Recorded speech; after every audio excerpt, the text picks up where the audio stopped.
आज हम पढ़ेंगे विविध प्रश्नावली।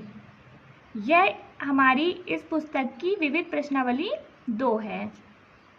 यहाँ पर जो भी प्रश्न दिए गए हैं ये हमने पिछले पाठ में पढ़ा हुआ है, लेकिन हम आज इनका फिर से अभ्यास करेंगे क्योंकि पेपर में जो है अधिकतर क्वेश्चन विविध प्रश्नावली से ही आते हैं। तो आज जो भी हम पढ़ने वाले हैं आप उसको अच्छे से एक बार और दोहरा लीजिएगा, पढ़ लीजिएगा, ठीक है। तो शुरू करते हैं। प्रश्न नंबर 1, निम्नलिखित प्रश्नों के उत्तर संक्षेप में दीजिए। संक्षेप मतलब विस्तार में दीजिए। तो यहाँ पर जो भी प्रश्न किए गए हैं उनका उत्तर हमें विस्तार में देना है। का शिवाजी की माता ने शिवाजी में किन किन गुणों को विकसित किया? तो हम लिखेंगे महान वीरों की कहानियाँ सुनाकर माता जी ने शिवाजी में साहस, वीरता और देश प्रेम के गुणों को विकसित किया। क्रांतिकारियों के दल में चंद्रशेखर को क्विक सिल्वर क्यों कहते थे? चंद्रशेखर आजाद बहुत फुर्तीले थे, जिसके कारण वे कभी अंग्रेजों की पकड़ में न आए। इसी कारण क्रांतिकारियों के दल में उनका नाम क्विक सिल्वर अर्थात पारा था। रधिया लड़कियों को क्यों नहीं पढ़ाना चाहती थी? रधिया के समाज में कोई पढ़ा लिखा नहीं था। वह सोचती थी कि लड़कियों को पढ़ा लिखा कर उनकी शादी के लिए पढ़े लिखे लड़के ढूंढने पड़ेंगे और फिर उसके काम में हाथ कौन बटाएगा। यह सोचकर रधिया ने लड़कियों को नहीं पढ़ाया था। प्रश्न नंबर 2, निम्नलिखित प्रश्नों के उत्तर दीजिए 1 से 3 वाक्यों में। तो यहाँ पर जो प्रश्न है उसके उत्तर हमें 1 से 3 वाक्यों में देना है, ठीक है। तो का बाबूजी ने लड़कियों को पढ़ाने लिखाने में किस प्रकार सहायता की? लड़कियां सुबह माँ के साथ काम करती और दोपहर में बाबूजी उन्हें पढ़ाते। उनकी कॉपी किताबों का खर्चा भी स्वयं बाबूजी ने वहन किया और बदले में उनसे कुछ नहीं लिया। इस प्रकार बाबूजी ने लड़कियों को पढ़ाने लिखाने में सहायता की। खा कोयल और कौवे की बोली में क्या अंतर है? कोयल मीठा बोलकर सारे जग को अपना बना लेती है, परंतु कौवे की कर्कश आवाज़ सुनकर लोग उसको भगा देते हैं। यही अंतर है दोनों की बोली में। गा लगातार अभ्यास करते करते मूर्ख क्या बन जाता है? इसका उत्तर है लगातार अभ्यास करते करते मूर्ख भी विद्वान बन जाता है। घा शहीद पार्क कहाँ स्थित है? शहीद पार्क इलाहाबाद उत्तर प्रदेश में स्थित है। इलाहाबाद जिसे हम प्रयागराज भी कहते हैं क्योंकि इलाहाबाद का नाम अब प्रयागराज हो गया है। अंगा राजा भाऊ महाकाल का जन्म कब और कहाँ हुआ तथा उनके क्या शौक थे? राजा भाऊ महाकाल का जन्म 26 जनवरी 1923 को उज्जैन में हुआ था। राजा भाऊ महाकाल को बचपन में व्यायाम करने, नदी के प्रवाह के विपरीत तैरने और घूमने का शौक था। प्रश्न नंबर 3, सही विकल्प चुनकर लिखिए। आ शिवाजी को युद्ध कला की शिक्षा दी। तो यहाँ पर ऑप्शन दिए हैं, विकल्प दिए गए हैं, हमें सही विकल्प चुनना है। तो शिवाजी को युद्ध कला की शिक्षा किसने दी थी? जीजाबाई ने, शाहजी ने, शिवा ने, कोंडदेव ने। तो उनको शिक्षा दी थी युद्ध कला की कोंडदेव ने। बा ईश्वर हृदय में रहता है किसके? आडंबरी के, सत्यवादी के, बेईमान के, पैसे वाले के। तो हम लिखेंगे सत्यवादी के। जो हमेशा सत्य बोलता है उसके हृदय में ईश्वर वास करते हैं। सा बचपन की किन बातों को नहीं भूला जा सकता? मेरा नया बचपन कविता के आधार पर बताइए। तो कविता के आधार पर कवित्री ने कहा कि बचपन के आनंद को नहीं भूला जा सकता है। ठीक है। प्रश्न नंबर 4, रिक्त स्थानों की पूर्ति उचित शब्दों से कीजिए। तो यहाँ पर हमें खाली स्थान भरना है। आ, मेरा नया बचपन की लेखिका डैश डैश है। सुभद्रा कुमारी चौहान, लक्ष्मीबाई। तो हम लिखेंगे सुभद्रा कुमारी चौहान। बा, डॉक्टर भीमराव अंबेडकर को डैश डैश उपाधि दी गई, भारत रत्न, पद्मश्री। तो इसका उत्तर होगा भारत रत्न। सा, अन्याय देखकर आजाद का डैश डैश खौलने लगा। तो क्या खून या पानी? तो इसका उत्तर है खून। प्रश्न नंबर 5, सही जोड़ी मिलाइए। आ स्तंभ, बा स्तंभ। शिवाजी, तो शिवाजी की माँ का नाम क्या था? जीजाबाई। पंखा, हवा। भारत रत्न, डॉक्टर भीमराव अंबेडकर। प्रश्न नंबर 6, निम्नलिखित के भाव स्पष्ट कीजिए। तो जैसा कि मैंने बताया कि विविध प्रश्नावली में वही आता है जो कि हमने पिछले पाठ में पढ़ा हुआ है। तो यहाँ पर कविता की एक पंक्ति दी गई है जिसका हमें भाव यानी अर्थ स्पष्ट करना है। आ, उसकी मंजुल मूर्ति देखकर मुझ में नवजीवन आया। तो यह जो पंक्ति है यह पाठ मेरा नया बचपन से है। तो यहाँ पर इसका अर्थ होगा कि लेखिका कह रही है कि अपनी बेटी की प्यारी सूरत देखकर मुझ में नया जीवन आ गया। ठीक है। बा, जो तोको काटा बोवे ताही बोए तो फूल, तोको फूल के फूल हैं, बाको हैं त्रिशूल। तो यहाँ पर कबीर दास जी कह रहे हैं कि जो तोको काटा बोवे यानी जो तुम्हारे बारे में बुरा सोचता है, ताही बोए तो फूल, तुम उसके लिए फूल बोओ, मतलब तुम उसके साथ अच्छा करो। तोको फूल के फूल हैं, तुम्हारे फूल तुम्हारे लिए फूल है, मतलब तुम अगर दूसरों के साथ अच्छा करोगे तो तुम्हारे साथ भी अच्छा होगा। वाको है त्रिशूल, और जो वह बुरा करता है उसके लिए वह बुरा ही होगा। इसलिए तुम अपनी अच्छाई मत छोड़ो, तुम अपनी अच्छी राह में चलते रहो। जो बुरा सोचता है उसके साथ बुरा ही होगा। तो देखिए यहाँ पर जो इस पंक्ति का अर्थ है यह सिर्फ हमें पढ़ना बस नहीं है, इसे अपने जीवन में लाना भी है। इसे समझिए कि अगर हम सबके साथ अच्छा करेंगे तो हमारे साथ भी अच्छा होगा, और हमारे साथ जो बुरा करेगा उसके साथ स्वयं से बुरा हो जाएगा। हमें उसके साथ बुरा करने की ज़रूरत नहीं है। प्रश्न नंबर 7, निम्नलिखित जातिवाचक संज्ञाओं में पन या आवट प्रत्यय जोड़कर भाववाचक संज्ञाएं बनाइए। तो यहाँ पर जो शब्द लिखे हैं हमें उसमें पन जोड़ना है, और यहाँ पर जो शब्द लिखे हैं हमें उसमें आवट जोड़ना है, और यह करके हमें नए शब्द बनाने हैं। लड़का, तो यहाँ पर हम पन जोड़कर लिखेंगे लड़का धन पन बराबर लड़प्पन। बच्चा धन पन बराबर बचपन। छोटा धन पन बराबर छोटापन। बड़ा धन पन बराबर बड़प्पन। सयाना धन पन बराबर सयानापन। और देखिए यहाँ पर हम आवट जोड़ेंगे, तो सजना धन आवट बराबर सजावट। गिरना धन आवट बराबर गिरावट। मिलना धन आवट बराबर मिलावट। बनना धन आवट बराबर बनावट। लिखना धन आवट बराबर लिखावट। तो लिखना धन आवट बराबर लिखावट। तो ऐसे ही आपको अगर नए शब्द मिलते हैं तो आप आवटपन जो भी आपको जोड़ने के लिए कहा जाएगा जोड़कर नए शब्द बना सकते हैं।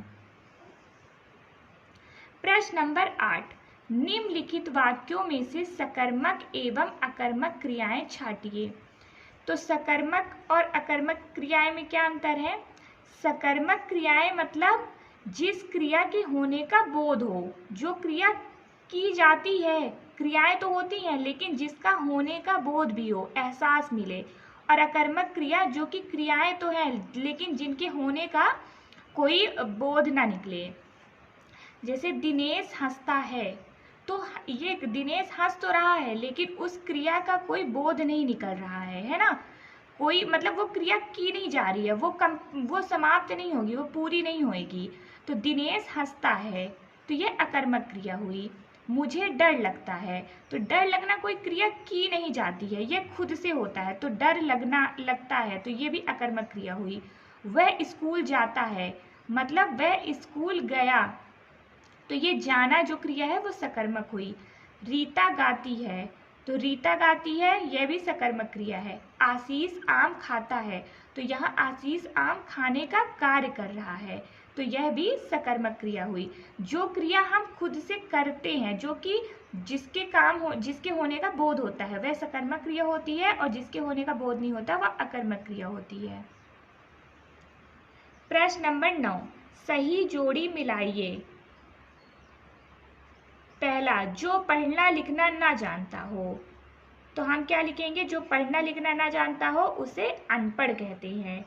जिसके आने की तिथि मालूम ना हो, तो अतिथि, अतिथि मतलब मेहमान। कभी ना मरने वाला, अमर। जो ईश्वर में विश्वास रखता हो, आस्तिक। मांस ना खाने वाला, शाकाहारी। प्रश्न नंबर 10, निम्नलिखित शब्दों में भेद समझाते हुए वाक्य बनाइए। हंस, हंस, आधी, आंधी, गोद, गोंद, चुना, चूना, किला, कीला। तो यहाँ पर हमें फर्क समझाना है कि इस हंस में और इस हंस में क्या अंतर है। बिंदी और चंद्रबिंदी का फर्क समझाना है। इसका उत्तर देखते हैं। देखिए, पिछले पार्ट में हमने पढ़ा है, कई बार होता है कि शब्द एक जैसे होते हैं लेकिन उनका अर्थ अलग अलग निकलता है। यहाँ पर सिर्फ बिंदी और चंद्रबिंदी का फर्क है। यहाँ पर पहले क्या लिखा है? हंस, तो इसका प्रयोग हम करेंगे, नदी के किनारे एक हंस बैठा था। हंस से यहाँ पर क्या हुआ अर्थ? एक पक्षी, है ना। अब यहाँ पर लिखा है हंस, तो हम लिखेंगे रमेश हंस रहा था। तो यहाँ पर हंस से क्या हुआ अर्थ इसका? हंसने की क्रिया, रमेश हंस रहा था। तो देखिए, शब्द मिलते जुलते हैं लेकिन इनका जो अर्थ है वह बहुत अलग है। आधी, हमें आज़ाद हुए आधी सदी से ज़्यादा बीत गया। तो यहाँ पर आधी से क्या हुआ कि दो भागों में विभाजित हो गया। जैसे कि आधी से यहाँ पर अर्थ है कि जैसे मैं बोल दूँ कि मैंने अपनी आधी चूड़ियाँ किसी को दे दी, है ना। तो जैसे चूड़ियाँ होती हैं तो उसमें मैंने उसको आधी चूड़ियाँ दे दी, अपनी आधी कमाई दे दी। तो जितनी भी कमाई थी मेरी, मैंने उसको उसका आधा हिस्सा दे दिया। तो यहाँ पर आधे से मतलब ये हुआ। दूसरा, आंधी, कल बहुत तेज आंधी आई थी। तो यहाँ पर आंधी का अर्थ तूफान से हो गया कि हाँ, कल बहुत तेज तूफान आया था। पहला, गोद, महिला बच्चे को गोद में लेकर जा रही थी। तो यहाँ पर गोद से अर्थ हो गया कि गोद में लिया हुआ था, उसने बच्चे को उठाया हुआ था। दूसरा, गोंद, गोंद कागज चिपकाने के काम आती है। तो एक गोंद तो आप जानते हैं जो कि आप इस्तेमाल भी करते होंगे कागज चिपकाने में, है ना, कवर चढ़ाने में। पहला, चुना, मोहल्ले वासियों ने मुझे अध्यक्ष चुना। तो चुना का मतलब यहाँ पे क्या हो गया? चुनना, मतलब उन्होंने मुझे इस काबिल समझा कि उन्होंने मुझे मोहल्ले का अध्यक्ष बना दिया, चुन लिया मुझे। दूसरा, चूना, पान में चूना लगाया जाता है। तो एक चूना हो गया जो कि पान में चूना लगाकर खाया जाता है, तो एक चूना यहाँ से ये भी हो गया। और चूना का एक अर्थ भी निकलता है कि जैसे हम कहते हैं कि दुकानदार ने हमें चूना लगा दिया।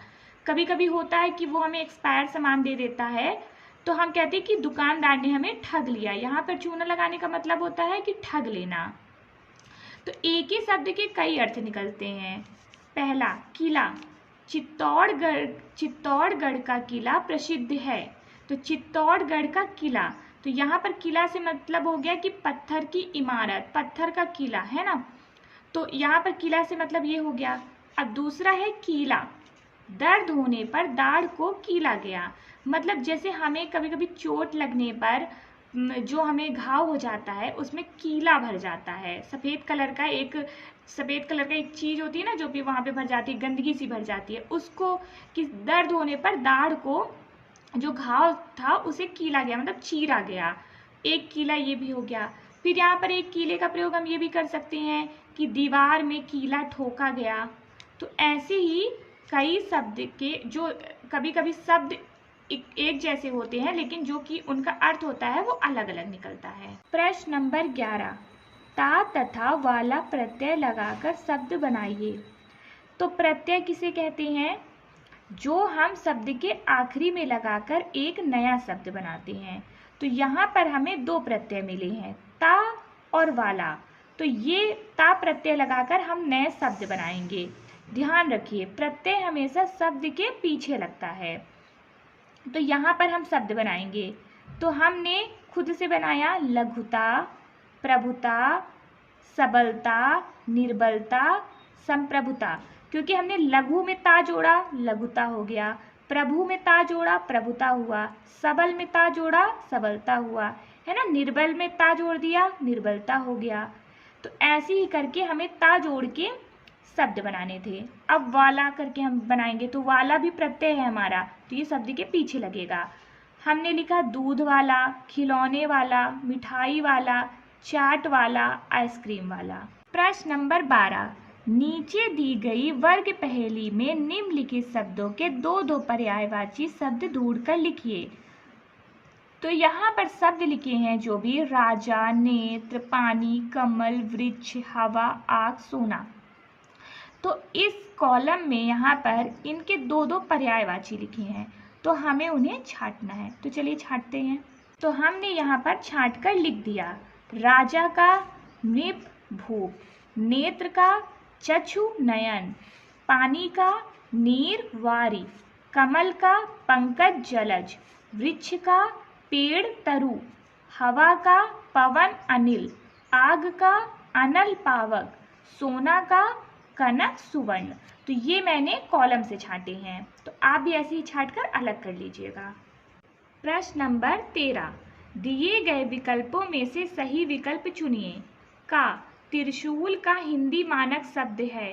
तो देखिए, जब लेखक जो है वो कविता लिखते हैं तो वो कविता की पंक्तियां बैठाने के लिए शब्द अपने हिसाब से व्यवस्थित करते हैं। तो हमें बताना है कि त्रिशूल का हिंदी मानक शब्द क्या है, मतलब त्रिशूल कैसे लिखा जाता है। तो कैसे लिखते हैं, त्रिशूल या त्रिशूल। तो हम लिखेंगे ये त्रिशूल। त्रिशूल हमेशा ऐसे लिखा जाता है। हिंदी मानक शब्द इसका ये है, ये इसका सही शब्द है। खा, वह नेक किसान था। इस वाक्य में विशेषण है नेक, इसका अर्थ है ईमानदार बहुत। तो देखिए, वह नेक किसान था। तो यहाँ पर किसान की जो विशेषता बताई गई है वो क्या है, नेक, कि वह किसान बहुत नेक था। तो नेक का अर्थ क्या होता है, ईमानदार की बहुत। तो हम लिखेंगे ईमानदार। गा, पराधीन में उपसर्ग है। तो पराधीन में उपसर्ग है, तो उपसर्ग हमेशा आगे लगता है। तो उपसर्ग क्या है, पर या परा। तो देखिए, पर धन आधीन बराबर पराधीन। तो पर धन आधीन, तो यहाँ पर हमारा उपसर्ग है, ना कि परा। घा, ईमानदारी शब्द में प्रत्यय है। तो ईमानदारी, ईमान धन दारी, है ना। तो प्रत्यय क्या हुई ईमानदारी में, दारी की ई, तो दारी, दारी हमारा प्रत्यय है। यह इसका सही जवाब है। अंगा, दांत खट्टे करना का अर्थ है हराना या खट्टे दांत होना। तो नहीं, दांत खट्टे करना का अर्थ है हराना। युद्ध में शिवाजी ने दुश्मनों के दांत खट्टे कर दिए थे, मतलब कि उन्हें युद्ध में हरा दिया था। प्रश्न नंबर 14, निम्नांकित विषयों पर अपने शब्दों में 10 पंक्तियां लिखिए। तो यहाँ पर हमें 2 विषय दिए गए हैं, पहला होली और दूसरा 26 जनवरी यानी कि गणतंत्र दिवस। होली, पहला, होली का त्योहार फागुन माह की पूर्णिमा को मनाया जाता है। तो होली का जो त्योहार है वो फागुन माह, फागुन मतलब मार्च होता है। यह हिंदू पंचांग में मार्च को फागुन कहते हैं और अंग्रेजी में मार्च कहते हैं। तो होली का त्योहार मार्च में मनाया जाता है। दूसरा, सभी लोग अपने अपने घर के बाहर होलिका दहन करते हैं। तीसरा, होली के त्योहार में हम बाजार से रंग और गुलाल लाते हैं। चौथा, होली के त्योहार पर सभी लोग एक दूसरे को गुलाल लगाते हैं और मिठाइयाँ खिलाते हैं। 5वां, बच्चे पिचकारियों से एक दूसरे पर रंग डालते हैं। 6वां, होली में लड़कों की टोलियाँ नाचते गाते नजर आती है।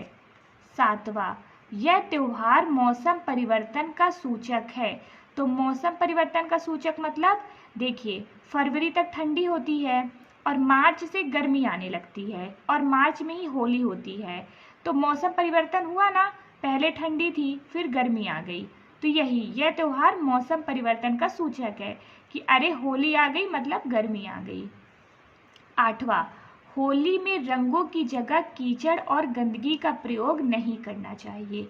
तो देखिए, होली में हमेशा हमें रंगों से खेलना चाहिए और जो ये कीचड़ और गंदगी से लोग खेलते हैं इससे हमें बचना चाहिए। 9वां, होली का त्योहार हमें परस्पर मिलजुल कर रहने की सीख देता है।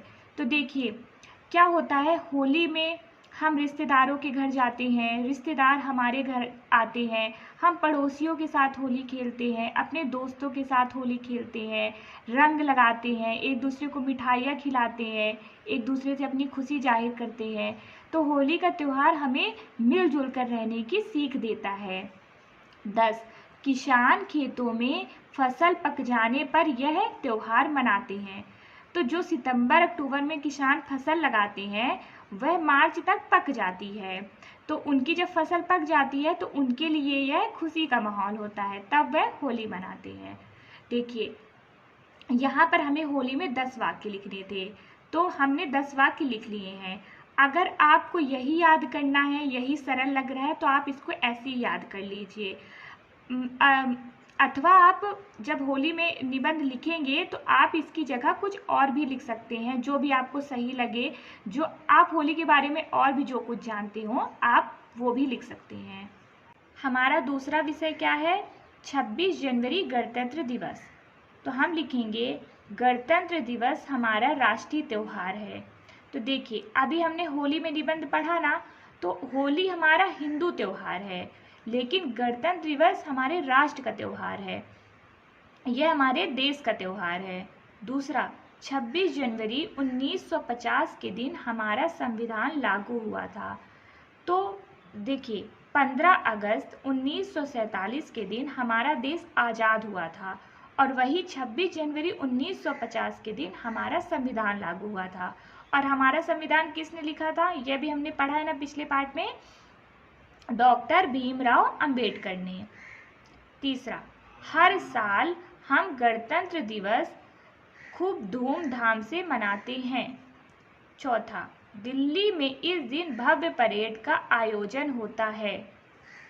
5वां, इस दिन विभिन्न झांकियां निकाली जाती है। 6वां, विद्यालयों में सांस्कृतिक कार्यक्रमों का आयोजन होता है। 7वां, विचार गोष्ठियां आयोजित की जाती है। 8वां, विभिन्न राज्यों के लोक नृत्यक अपना कार्यक्रम पेश करते हैं। 9वां, दिल्ली में राष्ट्रपति और अन्य राज्यों में राज्यपाल परेड की सलामी लेते हैं। 10वां, यह त्योहार हमें राष्ट्र प्रेम और देशभक्ति की प्रेरणा देती है। प्रश्न नंबर 15, अपने जन्मदिन पर मित्र को बुलाने के लिए पत्र लिखिए। तो यहाँ पर हमें अपने जन्मदिन पर अपने दोस्त को बुलाने के लिए पत्र लिखना है। आइए पत्र लिखते हैं। तो पहले यहाँ पर हमें अपना पता लिखना है। तो हम लिखेंगे दिल्ली मधु विहार। आपका अपना जो भी पता होगा आप वो लिखिएगा।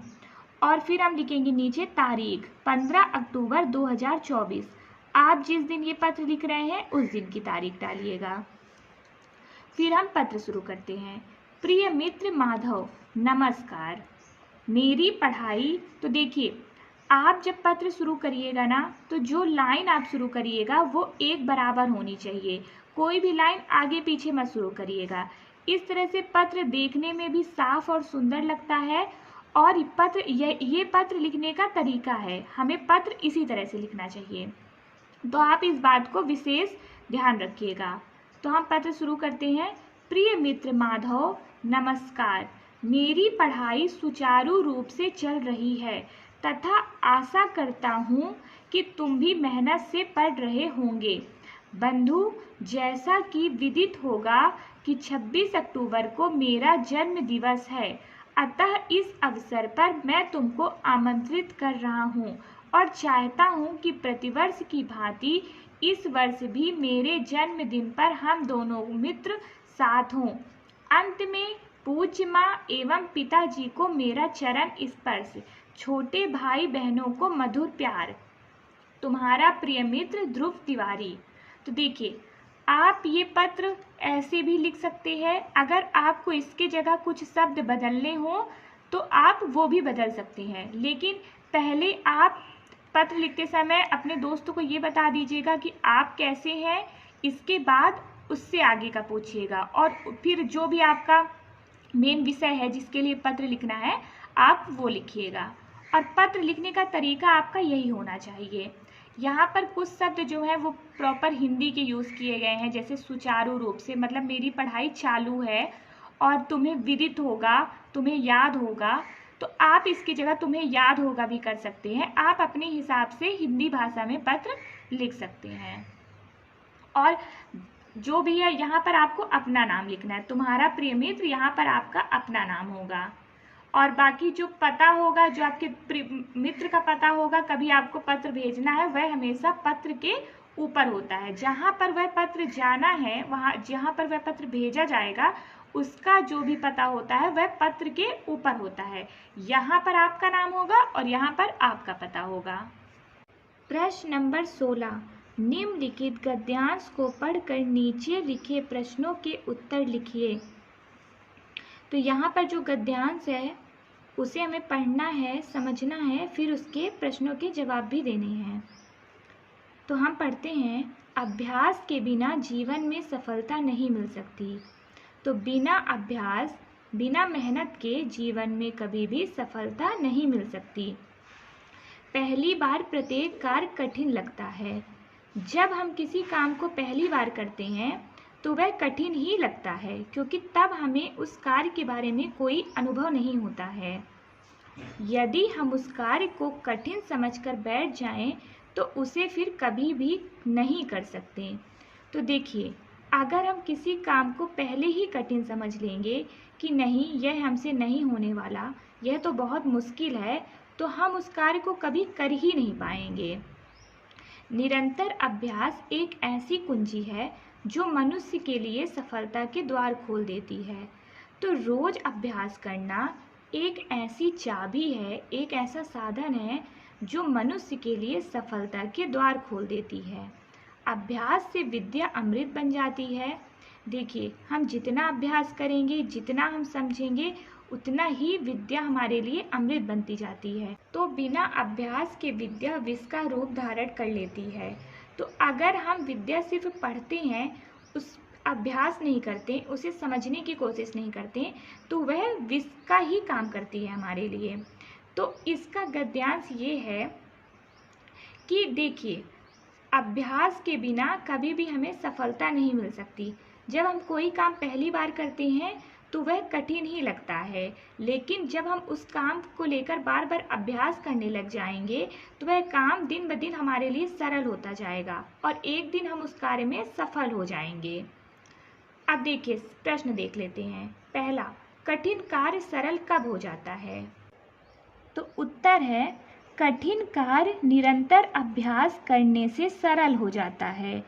तो अगर हम किसी भी काम का अभ्यास निरंतर, मतलब रोज करेंगे, बार बार करेंगे, तो वह काम हमारे लिए सरल हो जाएगा। विद्या कब अमृत और कब विष बन जाती है? अभ्यास से विद्या अमृत बन जाती है और बिना अभ्यास के विद्या विष का रूप धारण कर लेती है। उपयुक्त गद्यांश का उचित शीर्षक दीजिए। तो इस गद्यांश का उचित शीर्षक, मतलब इस गद्यांश का विषय क्या था, किस बारे में हमें समझाया गया है इस गद्यांश में? उत्तर नंबर 3 है अभ्यास।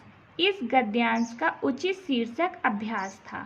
प्रश्न नंबर 17, बालिका शिक्षा के लिए आप कौन कौन से कार्य करना चाहेंगे, लिखिए। तो बालिका की शिक्षा मतलब लड़कियों की शिक्षा के लिए आप कौन कौन से कार्य करेंगे, यह हमें लिखकर बताना है। बालिका शिक्षा के लिए हम निम्नलिखित कार्य करना चाहेंगे।